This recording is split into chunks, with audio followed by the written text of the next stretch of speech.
Muy buenas y bienvenidos al canal de Tu Progreso Humano. Hoy JM, que soy yo, te voy a hablar de un personaje histórico que es increíble. Su historia también es increíble. Tiene que ver con el capítulo 1, con el capítulo 2, el capítulo 3 y este es el capítulo 4. Ese personaje ha sido criticado, ha sido también tachado de... tenía pensamientos sobre otra raza discutible y era polémico, era súper polémico. De hecho, se dice incluso que pertenecía a una logia e incluso que era masón y que estaba metido en un rollo de sociedad secreta. Yo eso no te lo puedo confirmar. Lo que sí te digo es que fue una de las personas que revolucionó el siglo XX, el siglo XIX también, y llega hasta el siglo XXI porque revolucionó un modelo de negocio en el que los productos, tú te has montado seguro uno de sus productos, porque sus productos se venden en todo el mundo y casi todas las familias de todos los países tienen uno o dos algunas veces. ¿Quién tiene suerte? Te hablo de Henry Ford y la Ford Company. Henry Ford era un agricultor que vivía labrando tierra y en un clima de agricultura donde se había criado de su padre que era agricultor y de su antepasado que era agricultor, y su padre quería que fuera agricultor, pero con 12 años fue a una feria de agroservicio, una feria agraria o una feria donde había máquinas del campo para arar, etcétera, y vio una máquina que funcionaba por sí sola. Era un vehículo auto, o sea, una máquina que se conducía así sola, un automóvil. Y el primer automóvil creo que iba a vapor, el que él vio, o iba a nafta, no iba a gasolina. Pero él con 12 años se quedó maravillado y empezó a preguntarle a esa persona cómo funcionaba el vehículo, que te dejaré que el nombre se llama Fred Redden. Le empezó a preguntar cosas sobre el vehículo y se fue a su casa con una visión. Tenía una visión de algo, del futuro, de cómo serían los coches en el futuro. Este chico con 12 años empezó a interesarse por la mecánica y a la edad de 15 años su padre le regaló un reloj que cuando se rompía él desmontaba, arreglaba todos los sistemas de engranaje y lo volvía a unir. Se dice que tenía muchas mañas, que era un maestro artesano con los relojes, y de hecho le llevaban muchos relojes y empezaron a llevarle motores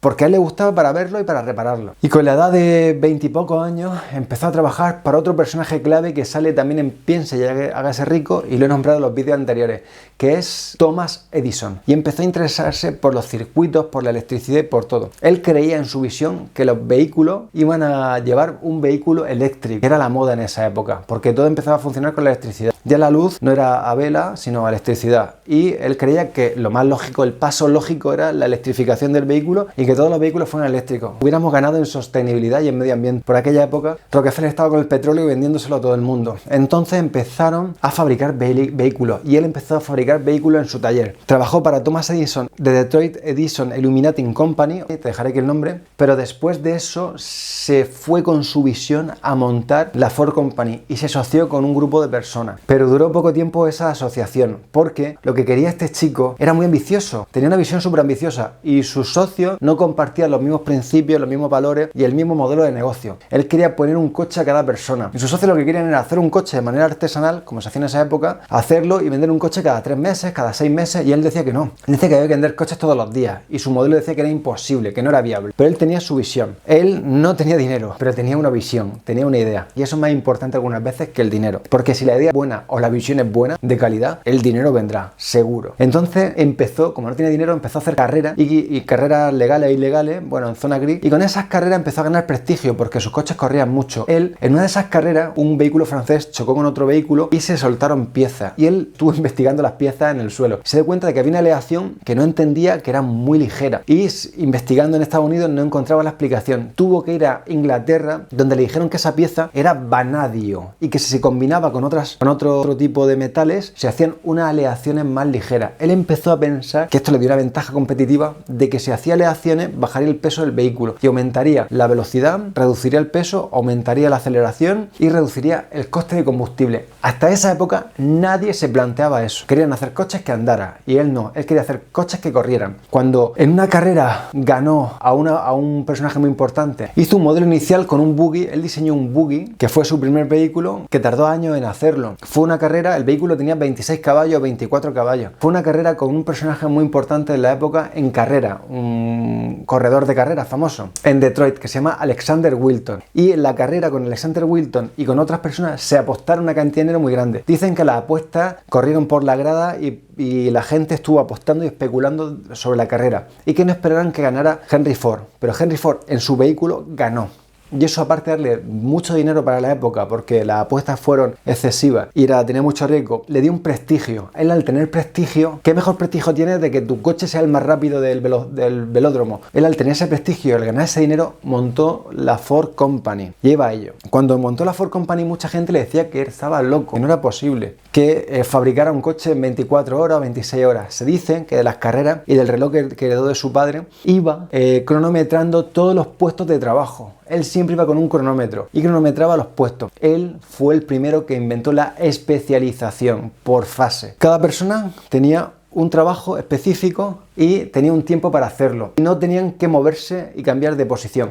Lo que cambiaba de posición era el coche. Los primeros coches los empujaba él con una cuerda o alguien con una cuerda. Tenía una persona que iba tirando una cuerda de los vehículos y él con el cronómetro iba viendo el tiempo que tardaban. Hasta esa época nadie pensó en hacer ese modelo de trabajo. Antes se hacía de manera artesanal. Antes un vehículo llegaba a una persona y esa persona lo hacía en 6 meses, 8 meses o un año. Él lo revolucionó porque él metió a trabajar a muchas personas con el riesgo y con el coste que eso llevaba y lo especializó. Con la ventaja de que primero, especializándolo, aunque no tuviera experiencia, o sea, fuera analfabeto o fuera del campo o fuera agricultor, podías trabajar sin experiencia cero, no eras artesano, no te hace falta ser artesano. Segundo, eso bajaba los costes, porque al especializar a cada uno en un puesto determinado, hacía que los costes fueran muy bajos. Y tercero, aumentaba la productividad. Al estar todo cronometrado, al estar todo planificado por fases y haber un orden establecido, cada uno sabía lo que tenía que hacer en cada momento. Y era muy sencillo a nivel individual. A nivel global era muy complicado, pero cuando organizabas todo el sistema de arriba abajo, era fácil. Eso llevaba un tiempo, pero cuando estaba hecho, ya era automático. Era uno tras de otro. Lleva la clave. Sus primeros coches, el primer buggy que él hizo, cuando lo terminó, lo probó y lo vendió. Y sus amigos, sus competidores le decían: ¿cómo has hecho esta obra de arte y la vendes? A mí no me interesa eso. A mí me interesa todo lo que he aprendido y la visión que yo tengo de mi sistema o de mi modelo de negocio, que con eso lo voy a aplicar a lo grande. O sea, él no estaba pegado a las cosas materiales. Él estaba pegado a las ideas, al mundo de las ideas y a su visión. Y no tenía dinero, pero tenía una visión súper importante. Y entonces se puso a trabajar. Se decía que era muy trabajador. Y hizo, como te he dicho, consiguió hacer vehículos con menos peso y con aleaciones. Empecé a introducir las aleaciones. Esto le hizo tener ventajas competitivas. Aparte, la cadena de producción en sí era una ventaja competitiva, porque bajaba mucho los costos. Su primer vehículo le costaba hacerlo $800 y al cabo de un año los vehículos, cada unidad de coste, le costaban $230. Eso le hizo, gracias a todo eso, él consiguió duplicar el sueldo de sus empleados, que eso fue otro de sus logros y de su legado. Y al estar cada empleado especializado en un trabajo, aunque el empleado no viniera a trabajar o dejar el trabajo, que había mucha rotación, cualquiera podía hacer ese trabajo porque era muy sencillo. Eran 5 pasos, 6 pasos, 3 pasos. Era muy fácil de hacerlo. Entonces cualquier mujer también contrató, cualquier analfabeto, que había analfabeto en esa época, o cualquier persona del campo podía trabajar en sus cadenas de montaje. Y esto le dio mucho trabajo a Detroit y a Michigan y a aquellas. Y otro de sus grandes logros es que empezó a estandarizar procesos que hasta esa época se hacían de manera artesanal. O sea, antes el volante podía ir a la derecha, a la izquierda, al centro, pero él empezó a establecer una zona para el volante, una zona para cada cosa. Y empezó a estandarizar las ruedas, empezó a estandarizar los chasis, empezó a estandarizar las primeras homologaciones para ir en tráfico. Y aparte, como empezó a hacer una economía de escala o una economía a lo grande, al vender vehículos, muchos lugares que no estaban asfaltados, al haber tantos vehículos, hicieron que se tuvieran que asfaltar, y contribuyó a la creación de carreteras. Y en una época ya evolucionada de la empresa Henry Ford, se dice que contribuyó a la creación de carreteras, a la creación de muchos puestos de trabajo y sobre todo el modelo de negocio que perdura hasta hoy nuestros días. Hoy en día se sigue utilizando esta cadena de producción por fase y por especialización del personal. De hecho, lo que se ha hecho hoy en día es hoy en día se trabaja en hiperespecialización. Ahora hay gente, incluso abogados, que están especializados solamente en un tema, o hay empresarios que están especializados en un tema, o hay informáticos que están especializados en un programa y en un software. Hoy en día hay vendedores especializados en un producto. Cada día la especialización, y él fue uno de los pioneros de la especialización, pero en fábrica, en cadenas de montaje, en cadenas de valor. Y esto es un logro muy grande para su época, y por eso es una persona clave del progreso de Estados Unidos y del mundo. porque eso ayudó a bajar los costes, a bajar los precios y a hacer asequible los vehículos, haciéndolo por mayor o haciendo productos de venta a escala. Iba a escala. Esto fue en deterioro contra los artesanos y los aprendices de artesanos de ese antiguo modelo. Pero por otro lado, se hizo que se contrataran muchas personas del campo, que uno de sus logros. Otro de sus logros fue contratar a mujeres para la época. Otro de sus logros fue la subida de salario y mejores salarios para los trabajadores. Otro de sus logros fue que el segundo año de trabajo duplicó el salario de los empleados y estableció un salario mínimo para todos sus empleados de $5, no sé si al día o al mes, pero $5 por contrato.